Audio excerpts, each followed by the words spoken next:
দেশে নির্বাচন যতই দেরিতে হবে ততই ষড়যন্ত্র বৃদ্ধি পাবে বলে মন্তব্য করেছেন বিএনপির ভারপ্রাপ্ত চেয়ারম্যান তারেক রহমান।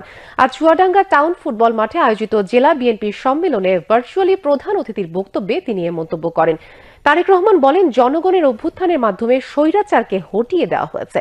পতিত স্বৈরাচার বসে নেই, তারা দেশি বিদেশি প্রভুদের সাথে মিলে ষড়যন্ত্র করে যাচ্ছে। বিস্তারিত ডেস্ক রিপোর্টে। দীর্ঘ ১৪ বছর পর চুয়াডাঙ্গা জেলা বিএনপির সম্মেলন অনুষ্ঠিত হয়। সম্মেলনে প্রধান অতিথি হিসেবে ভার্চুয়ালি যুক্ত হন বিএনপির ভারপ্রাপ্ত চেয়ারম্যান তারেক রহমান। সম্মেলনে বিএনপির ভারপ্রাপ্ত চেয়ারম্যান বলেন, যে স্বৈরাচারকে দেশের জনগণ জীবন দিয়ে তাড়িয়েছে সেই স্বৈরাচার বসে নেই, দেশি বিদেশিদের সাথে নিয়ে দেশ বিরোধী ষড়যন্ত্র করে যাচ্ছে। যেই স্বৈরাচারের বিরুদ্ধে দেশের লক্ষ কোটি মানুষ বিগত এক যুগেরও বেশি সময় ধরে আন্দোলন করেছে, সেই স্বৈরাচার কিন্তু বসে নেই। সেই স্বৈরাচার কিন্তু তাদের ষড়যন্ত্রে তাদের দেশি বিদেশি প্রভুদের সাথে মিলে বসে ষড়যন্ত্র করেই যাচ্ছে।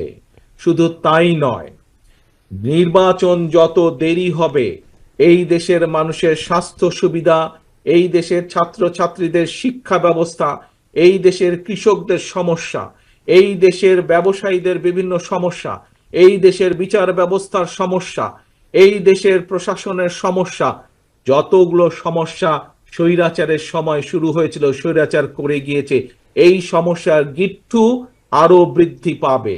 একমাত্র একটি নির্বাচনের মাধ্যমে সম্ভব ধীরে ধীরে পর্যায়ক্রমিকভাবে দেশের সমস্যাগুলোর সমাধান করা।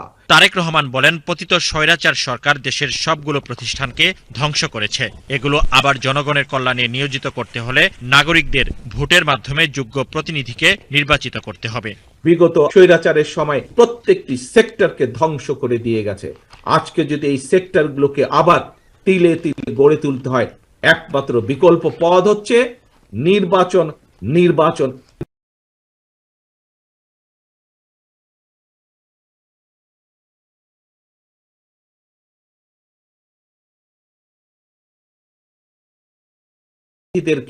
সংসদে পাঠাতে সক্ষম হবে। এর আগে সকালে সম্মেলনের উদ্বোধন করেন বিএনপি মহাসচিব মির্জা ফখরুল ইসলাম আলমগীর। চুয়াডাঙ্গা জেলার প্রায় ১৩,০০০ কাউন্সিলর ও ডেলিগেট সম্মেলনে অংশ নেন।